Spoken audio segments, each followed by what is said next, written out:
Farmers in the north of Thailand are among the poorest in the country.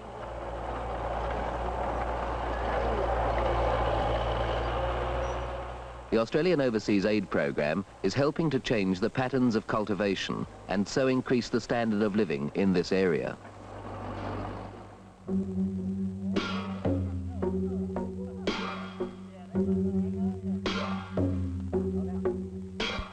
The town of Nan is in the remote north of Thailand, just 40 miles from the Laotian border and focus of a pressing economic problem.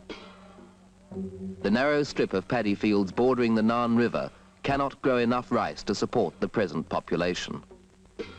The Thai-Australia Land Development Project has an experimental station at Sa, a few miles from Nan, and a new project is opening up at Na Pang on the terraced lands across the river.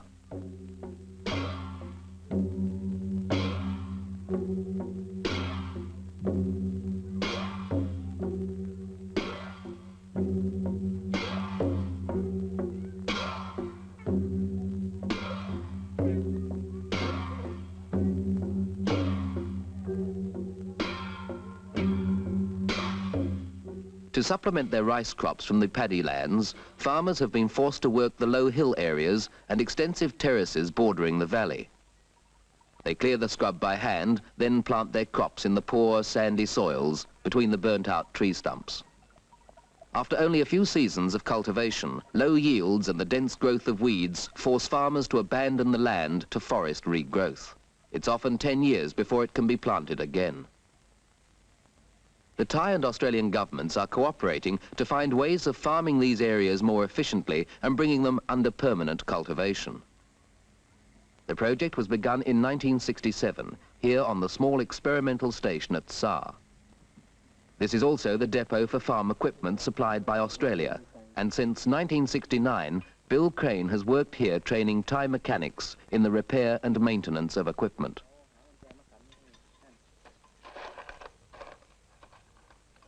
Until 1971, the project concentrated on developing small farms for about 500 village households on the terraced land surrounding the station.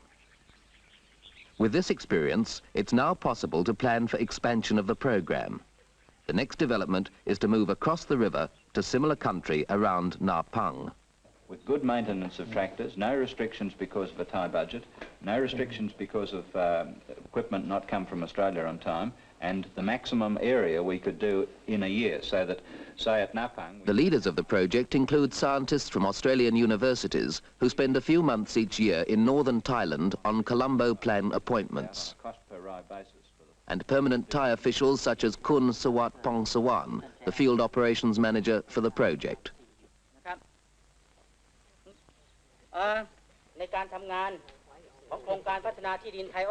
Before development begins at Na Pang, Kun Sawat and his colleagues explain to the villagers exactly what the field operations will entail.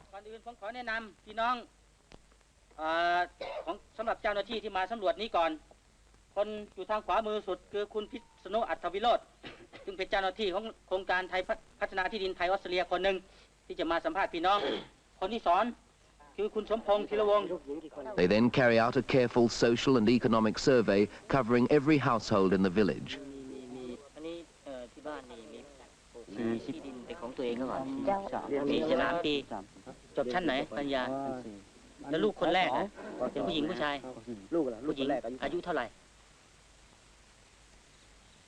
At an early stage in the program, advisors go out to the areas to be developed and map the soils. Can you ask him, will this be allowed to go back to scrub? Are they going to plant another crop in the next wet season?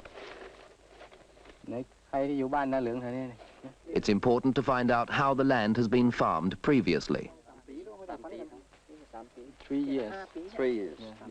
So they would cultivate for 5 years and let it go back into scrub for 3.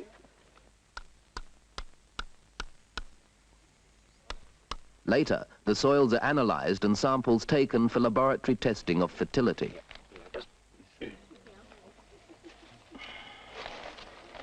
There must be an easier way, I reckon.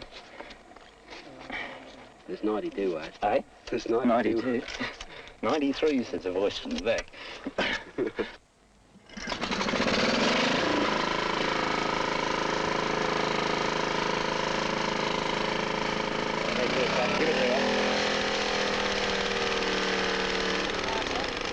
On the terraced lands, most of the soils are highly acid, with many nutrient deficiencies, particularly nitrogen.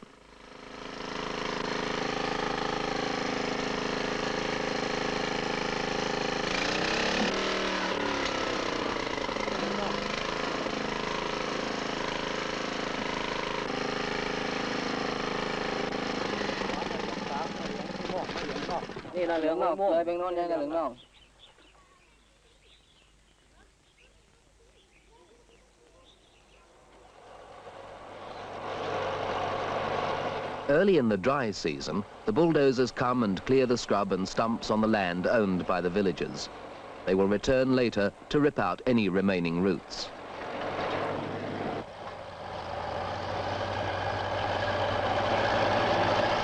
At the end of the dry season, after roots have been removed and some early rain has fallen, the tractors are used for a third time to plough the land ready for planting.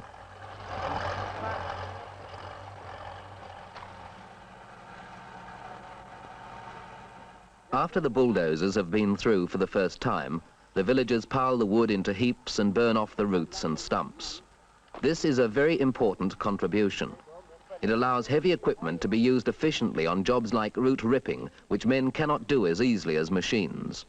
It also means that farmers are working as part of the team on the land development operations.